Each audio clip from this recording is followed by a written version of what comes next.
Hello Year 6, this week for your meal challenge I would like you to try and cook risotto or just watch along with me and hopefully you will enjoy this video. This is a special request from someone in Year 6, so if you've got any special requests of meals you'd like to cook, please let me know. Get your parents to email me and I will see what I can do. It takes a while, but it's not too many ingredients, so I hope you enjoy cooking risotto for your family. Please send me a picture and let me know how you get on.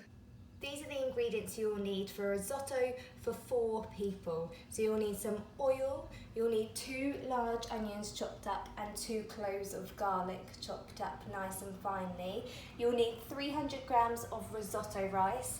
I really struggled to get this, but Miss Humphreys managed to get this for me, so thank you so much to her.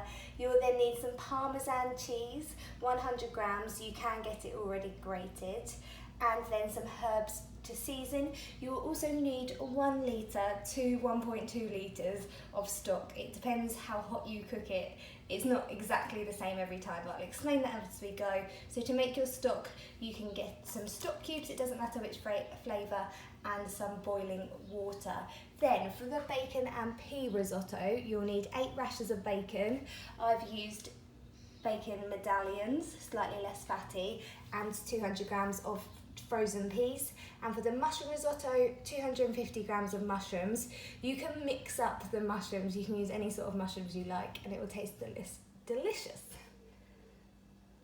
So these are our ingredients ready to go. On a low heat, I'm just heating up the oil and I'm going to add half of the onions and all of the bacon. The reason I'm doing this first and then I'm going to put it to the side is just so that we can get the bacon nice and crispy. If you are doing the mushroom risotto, you can do exactly the same but just with half of the mushrooms. So as you can probably hear, it's on a high heat and I've been cooking this for 10 minutes. So the bacon is starting to get crispy, so this is why we're cooking it first. We're able to cook this part on a high heat, and then for the rest of the risotto will be on a low heat, but it will take us longer. So I have put my bacon and onion mixture to the side, and back in my pan I've got the rest of the onion, and on a low heat I'm going to cook it for 5 minutes. At this stage, if you're making mushroom risotto, add the rest of the mushrooms in now. So you'll have half the mushrooms out on the side already cooked, so they maintain their texture completely, and half in the pan now. After the onions have softened, add in your garlic and cook for another 2 minutes. Pour in your 300 grams of risotto rice and keep mixing it for 3 minutes so it cooks a little bit without the water added in first. It just helps it to sort of keep its texture. This is when we're going to need our patience. So you need to pour in enough stock so that the risotto rice is covered. Mix it up to make sure that happens, and then allow it to simmer. And when it looks like there's some rice showing, so I've got a little bit now because I've been doing it for a while, you just add a bit more, mix it up and allow it to simmer and keep going with that process.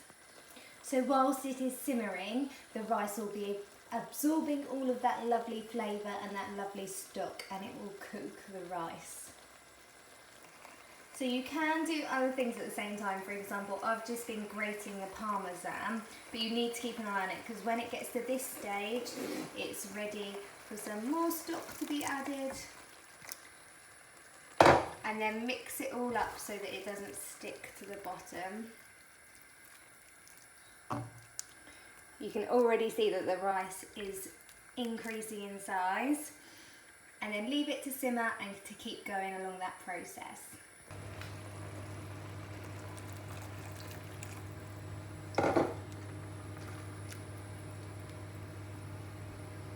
When you think it's nearly done, take a teaspoon and take a tiny bit of your rice, then just leave it just on the side to cool down. Please make sure it's cool, otherwise you'll burn yourself. And then just taste it and see if you think the rice is cooked. If it's completely cooked, then you're ready to move on to the next stage. If not, add a little bit more stock or just let it cook a little bit longer. So I've still got some stock there for it to soak up. So I'm just going to mix it around a little bit, make sure I keep an eye on it, and it'll be ready soon. Definitely take your time with adding stock, especially near the end, because you can't take it out, but you can always add a little bit more. So my risotto rice is cooked and ready to go. It's still got a tiny bite to it, but that's fine because it's going to keep cooking whilst I cook the peas and add in the bacon and onion. It has taken about half an hour, and I have had to add stock about 6 times, just slowly, but obviously it will be different depending on how much you let yours bubble, and it's different every time. I have added in the bacon and the onions that we cooked earlier and the frozen peas, and I'm just going to cook this for 5 minutes and then add in the cheese. If you're doing mushroom, I love mushroom risotto because I really think because you put half of the mushrooms in, you get so much flavour. You'll be adding the rest of the mushrooms in now. You can always add peas as well. So now that my peas are cooked, I'm going to season with some black pepper. If I was making mushroom risotto, I'd add some salt as well, but the bacon will add salt for us. I'm going to add some herbs. If you've got fresh parsley, that would be delicious. And then I'm going to add in my 100 grams of Parmesan cheese and mix it all up. Serve your risotto however you would like, and I hope your family enjoy.